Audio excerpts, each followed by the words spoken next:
भाइयों, मैं हो चुका हूँ तैयार। तो चलिए आपको ले चलता हूँ पवित्र पावन विजेथुआ महावीरन धाम। ये धाम सुल्तानपुर ज़िले के कादीपुर तहसील से लगभग 10 किलोमीटर दूर विजेथुआ गांव में स्थित है। इसी गांव के नाम से इसको विजेथुआ महावीरन धाम कहते हैं। ये धाम मेरे घर से 60 किलोमीटर ही है। बावजूद मुझे आज तक इस पवित्र धाम के दर्शन का सौभाग्य नहीं मिला। शायद बालाजी महाराज का ये इच्छा रही होगी कि मेरे साथ साथ इस वीडियो के माध्यम से उनके हजारों लाखों भक्त भी उनके दर्शन का लाभ उठा पाएं। अब आज ये भाग्यशाली दिन आ भी गया। अब हम आ गए हैं इस पवित्र पावन धाम में। इस धाम के शुरुआत में ही गाड़ी पार्किंग की व्यवस्था दिख जाएगी। अब यहीं से आपको खाने पीने, खिलौने, श्रृंगार, प्रसाद आदि के बहुत से दुकान सड़क के दोनों तरफ लगी दिख जाएंगी। खाने पीने के सामान, बच्चों के खिलौने, महिलाओं के श्रृंगार और सारी दुकानें सजी संवरी और व्यवस्थित रहकर मंदिर की शोभा को बढ़ाते हैं। सामने ही आपको मंदिर का द्वार दिख जाएगा। इस द्वार के अंदर जाते ही बाएं तरफ आपको मिलेगा मकरी कुंड। इस कुंड से जुड़ी कुछ पौराणिक घटनाएं हैं जो रामायण काल की बताई जाती हैं। बात उस समय की है जब मेघनाथ द्वारा शक्ति बाढ़ लगने से लक्ष्मण भैया मूर्छित हो गए थे और हुसैन वैद्य के कहने पर बालाजी महाराज संजीवनी लेने हिमालय की तरफ उड़ गए। ये समाचार सुनते ही रावण ने उनको रास्ते में रोकने के लिए अपने निशाचर कालनेमी को काम पर लगाया। कालनेमी मायावी शक्तियों से हनुमान जी के रास्ते में साधु वेश धरकर राम नाम का जाप करने लगा। राम नाम का जाप सुनकर प्रभु किसी सज्जन की कुटिया जानकर प्यास बुझाने के उद्देश्य से नीचे उतरे। पहले उस छद्म रूपी धारण किए कालनेमी ने उन्हें बातों में उलझाकर विलम्ब कराना चाहा, परंतु जो बातों में उलझ जाए वो हनुमान कहाँ। अनेकों प्रयास करने के बाद भी जब हनुमान जी उसकी बातों में नहीं आए तो वो हनुमान जी को मन की गति से कहीं भी आने जाने की शक्ति की दीक्षा देने के बहाने उन्हें स्नान करने के लिए कहता है। हनुमान जी महाराज वहीं पास के एक तालाब में स्नान करने के लिए जाते हैं। स्नान करने जैसे हनुमान जी गए वैसे ही उन पे एक मगरमच्छ ने हमला कर दिया। हनुमान जी ने मगरमच्छ को मार दिया और मगरमच्छ मरते ही वहाँ एक नाग कन्या प्रकट हो गई। उस नाग कन्या ने हनुमान जी को बताया कि ये कोई साधु नहीं, रावण का भेजा हुआ निशाचर कालनेमी है। तब हनुमान जी ने कालनेमी का वध किया। ऐसा माना जाता है कि ये वही कुंड है जहाँ पर हनुमान जी महाराज ने स्नान किया था और जिस जगह पर उस दुष्ट कालनेमी का वध किया था उसी जगह पर आज ये मंदिर बना हुआ है। रामचरितमानस के लंका कांड के दोहा संख्या 55 से 58 तक कालनेमी का जिक्र आता है। तो चलिए पहले इस पवित्र कुंड के जल को अपने ऊपर छिड़क कर शुद्ध हो जाऊं, फिर आपको मंदिर की तरफ ले जाते हुए इस मंदिर की एक रहस्य साझा करता हूँ। भाइयों, इस मंदिर में प्रभु की जो विग्रह है वो बड़ा ही रहस्यमयी है। पहले तो आप ये जान लें कि ये विग्रह थोड़ी सी तिरछी है, दाएं तरफ झुकी हुई है। ऐसा इसलिए क्योंकि इस विग्रह यानी कि बालाजी का दायां पैर जमीन में धंसा है। ऐसा माना जाता है कि दायां पैर पाताल लोक तक धंसा है। हो गए ना आप अचंभित?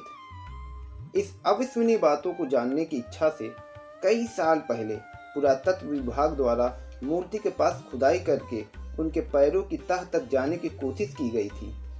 कई दिनों तक सैकड़ों फुट खोदने के बाद भी प्रभु के चरणों का छोर न मिला। थक हार कर सब लोगों ने खुदाई बंद कराने का फैसला लिया। भाइयों, मुझे तो ये पूरा विश्वास है कि प्रभु ने कालनेमी को अपने इसी पैर से पाताल लोक में गाड़ दिया होगा। अब वो आज तक मृत अवस्था में प्रभु के चरणों के नीचे धंसा होगा। आइए राम भक्त हनुमान जी के इस अद्भुत अलौकिक और शक्तिपुंज विग्रह का दर्शन करते हैं, जिसके दर्शन मात्र से हर मनुष्य के अंदर छुपा कालनेमी रूपी तृष्णा, द्वेष, लोभ स्वतः ही नष्ट हो जाता है।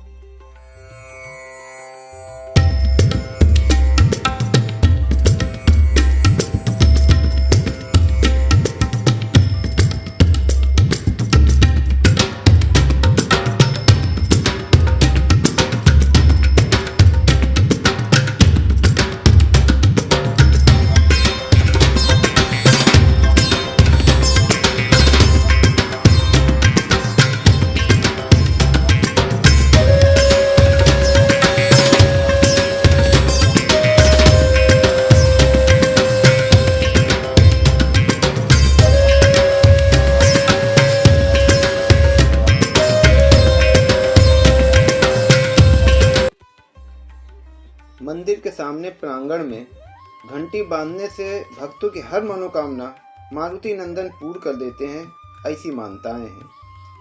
मेरे इष्ट बालाजी महाराज जितने शक्तिशाली हैं उतने ही ज्ञानी हैं, और जितने ज्ञानी हैं उतने ही उदार हैं। बालाजी महाराज का जीवन चरित्र हम मानव को ये सीख देती है कि हमें बलवान, सामर्थ्यवान, ज्ञानवान के साथ साथ धैर्यवान और उदारवान भी होना चाहिए। मुझे बालाजी महाराज की उदारता का एक प्रसंग याद आ रहा है, जिसे मैं इस प्रांगण में स्थापित अन्य देवी देवताओं के दर्शन कराते हुए आप लोगों को बताता हूँ।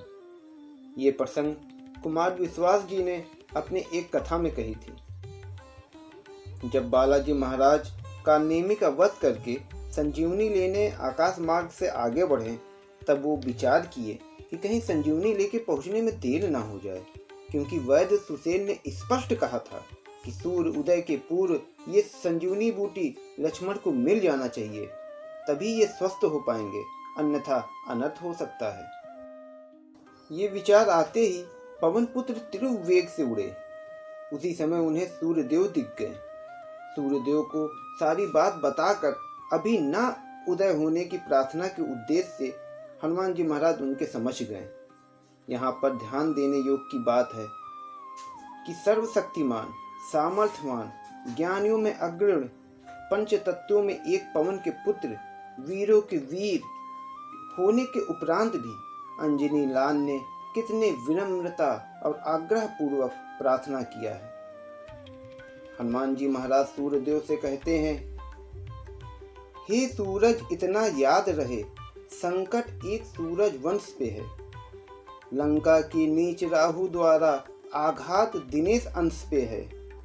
मेरे आने से पहले यदि किरणों का चमत्कार होगा, तो सूर्य वंश में सूर्यदेव निश्चय ही अंधकार होगा। आशा है स्वल्प प्रार्थना ये सच्चे जी से स्वीकारोगे। आतुर के आत अवस्था को होकर करुणार्थ निहारोगे। इसलिए छिपे रहना भगवान, जब संकट निशा मिटा दूं मैं, तभी प्रकट होना दिनकर, जब जड़ी पहुंचा दूं मैं। भाइयों, अब देखिए, ये 8 लाइन की विनम्र प्रार्थना के बाद हनुमान जी ने अपने बल का कैसे परिचय दिया है। अन्यथा क्षमा करना दिनकर, अंजनी तने से पाला है। बचपन से जान रहे हो तुम, हनुमत कितना मतवाला है। मुख में तुमको धर लेने का फिर वही क्रूर साधन होगा। बंदी मोचन तब होगा, जब लक्ष्मण का दुख मोचन होगा। तो भाइयों, महावीरन धाम आपको कैसा लगा कमेंट करके बताइएगा, और मेरे चैनल को सब्सक्राइब करके बेल आइकन को क्लिक कर दें, ताकि मेरा आगामी वीडियो आप तक सरलता से पहुंच सके। बोलो बालाजी महाराज की।